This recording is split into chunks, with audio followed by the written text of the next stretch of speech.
Hello once again, Niner Faithful. Johnny Dell back with another episode of 49ers Playbook, the channel that's trying to answer the whys and hows of the game.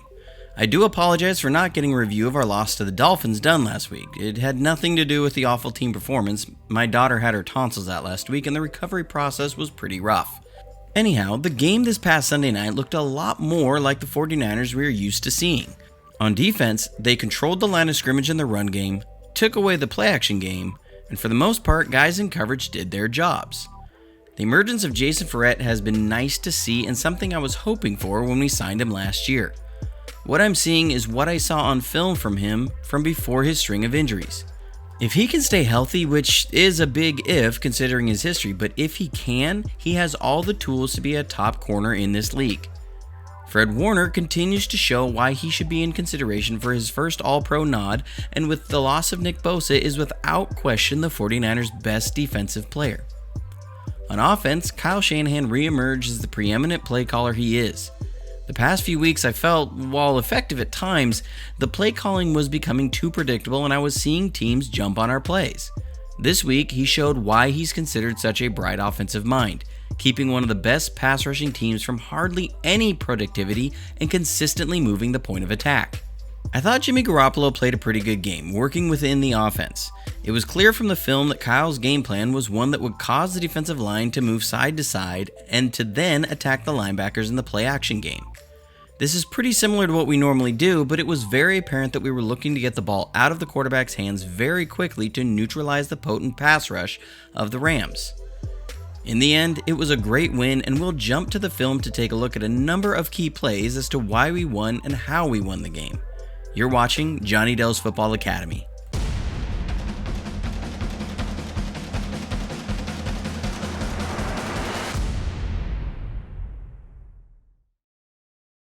We'll start with the offense, as that group in particular over the past 2 weeks has taken a brunt of the criticism, and for good cause. We'll first start out looking at the first touchdown of the game. This is a play that we saw several times throughout the game and twice on the first drive. A lot of teams have started running this in the NFL, and it's really just an outside zone, with the wide receiver being the ball carrier, and the running back as the lead blocker. It's just a different way to dress it up and keeps the defense off balance. The key blocks here are going to be Kittle on the edge, and Brunskill executing a reach or scoop block on Aaron Donald. As the play develops, you'll see Brunskill did a fantastic job of scooping and sealing off Aaron Donald.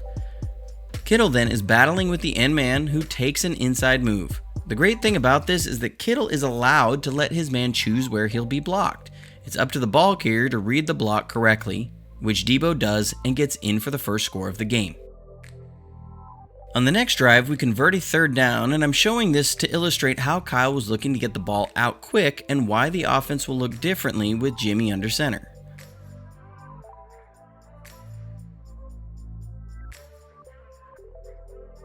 One thing Jimmy does really well is get the ball out on time.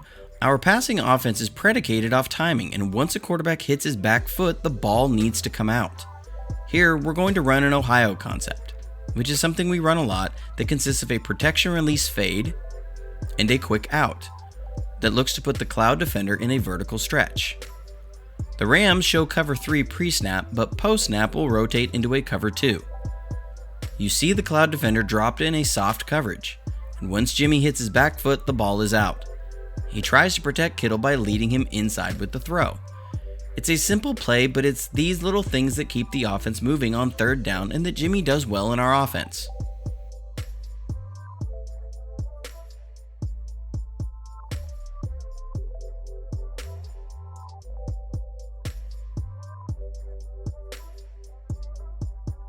Next, we'll look at the 49ers' second score of the game.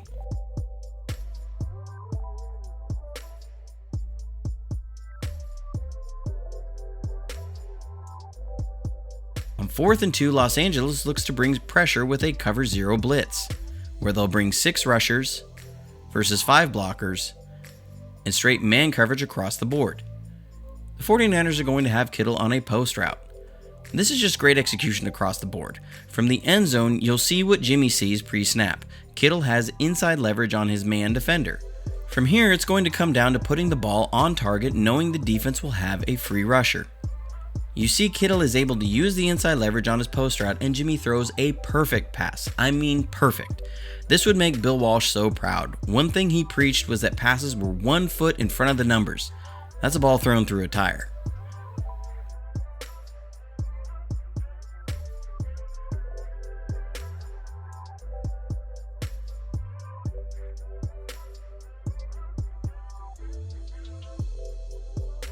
Later in the game, on our third scoring drive, we're going to get the pass game going a little bit more.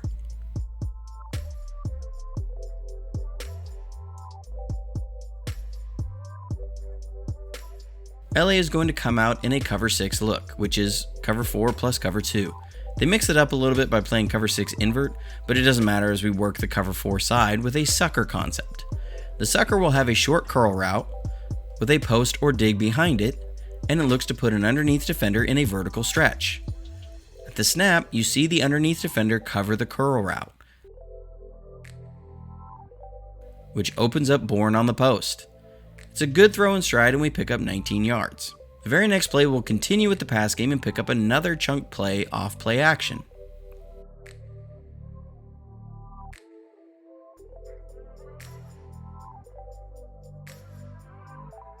True to a Vic Fangio disciple, LA's defensive coordinator shows this shell look pre-snap. Post-snap, they're going to shift into a cover 3 buzz. We're going to run a speedo concept off play action, which has a clearing route with a deep over or speedo route. The run fake brings up the hook curl defender, and Ayuk's route clears out the deep, which opens up Bourne on the speedo route. For our third touchdown of the game, we beat LA when they bust a coverage.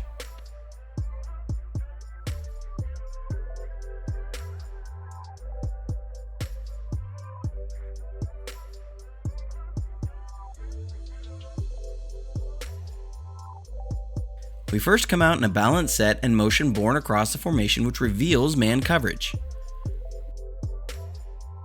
We then also shift Debo inside for a bunch formation. We're going to try and run a pick play for Bourne here. Debo will head for the corner to try and turn his man defender away from the play, and run Ayuk on a short curl to create interference for Bourne. Both defenders end up covering Bourne on his route, which leaves Ayuk uncovered for a touchdown. Finally, for a third down conversion to set up our fourth score of the game, we'll see the sucker concept work again.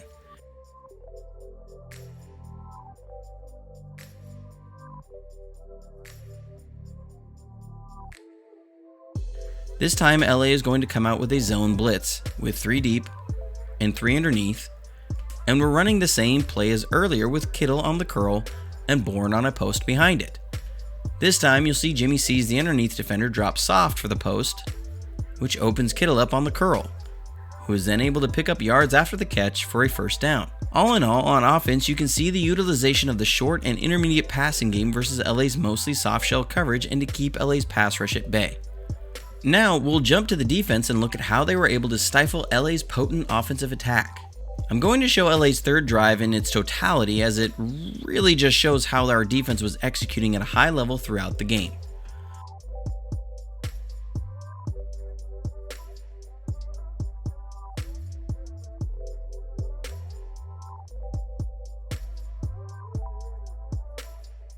On the opening play of the drive, LA is going to come out in 12 personnel with 1 back and 2 tight ends in a run personnel group.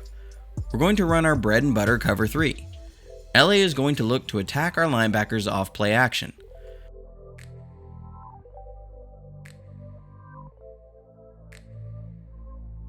They try and sell the outside zone and hit the tight end on a dig route behind Dre Greenlaw. However, the linebackers do a great job of reading the lineman and don't bite on the run fake, and Greenlaw will turn and cut off the dig route. You can also see Verrett did a good job of bracketing the out route, and Goff pretty much just has to throw the ball away. That's just really good coverage by our guys. Next, because we didn't bite on the run look, LA will come out with the same personnel grouping and look to hit the outside zone to try and take advantage of what they just saw.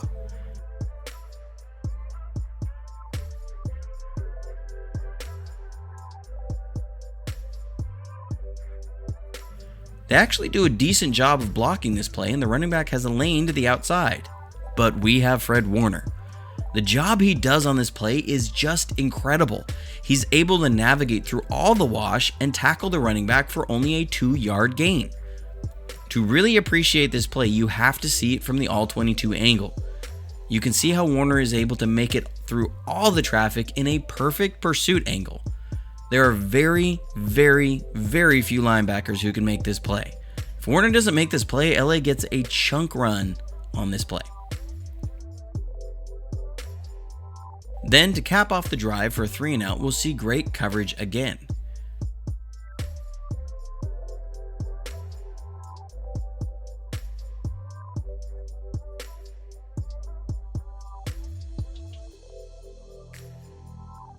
We're going to show pressure pre-snap, and LA is going to look first to hit a receiver over the middle on a curl route. To the field side, they're going to run a simple curl flat concept. Against our common coverage, which is cover 3, the curl over the middle will usually work as it looks to sit down between the 2 hook curl defenders.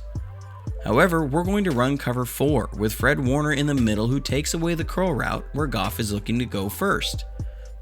He then moves to the curl flat, which on the whiteboard they beat us. The curl flat looks to put the curl flat defender in conflict, and Tabor takes the flat route, which opens up the curl route. Verrett, though, does a great job of reading the receiver through to the quarterback. It's just great recognition, and he drives on the pass, nearly picking it off, but knocking it away for 4th down. From play 1 through play 3, that's excellent execution and what we saw throughout much of the game to stymie the Rams' attack.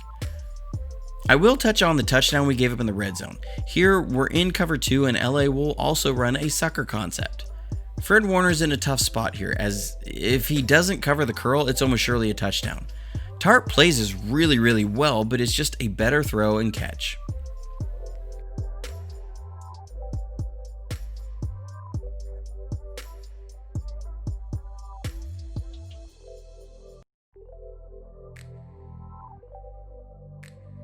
Then we'll see how Saleh adjusted the next time down in the red zone.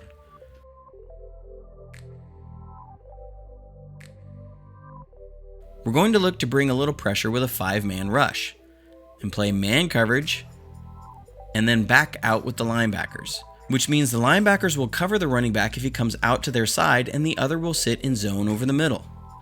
LA is going to run a spot concept, which consists of a spot route, flat route, and corner route, and is designed versus zone coverage, with the corner route being an alert for man. This is what makes Verrett's plays so spectacular. He's able to cover the flat route in man coverage while keeping his eyes on the quarterback, and when he reads the angle of the throw, anticipates the corner route and breaks off his man to pick the ball off. Again, the Rams have us beat on the whiteboard, but Verrett just makes a great play. He's playing at an incredibly high level, and it's exciting to think about what the defense can look like when Sherman, K1, Tart, and at least one of our injured pass rushers can get back on the field. Even with the loss of Bosa, the defense is showing pieces to be a very strong unit. All in all, it was a great team win for a team that was pretty much in a must-win situation. While it can seem like the sky is falling at times, this is still a talented team with a great coaching staff. Hopefully, they can continue to build off this past game and weather through a slew of injuries in this tough stretch of games. They'll face another big test this weekend as they're going to travel to Boston to face the always dangerous and always prepared Patriots. The outcome of that game is going to come down to execution at all levels once again, and I have faith in Kyle Shanahan and company to come in with a strong game plan. Well, I hope you enjoyed the video. Like and subscribe if you haven't already. I'll also include links below if you'd like to support the channel in any way. Also, don't forget to turn on your notifications so that you'll be alerted when videos go live. I'm hoping to get the scouting report of the Patriots out this week, but my schedule has gotten more congested the past couple of months. But I will try. Anyways, until next time, stay safe, stay healthy, and go Niners.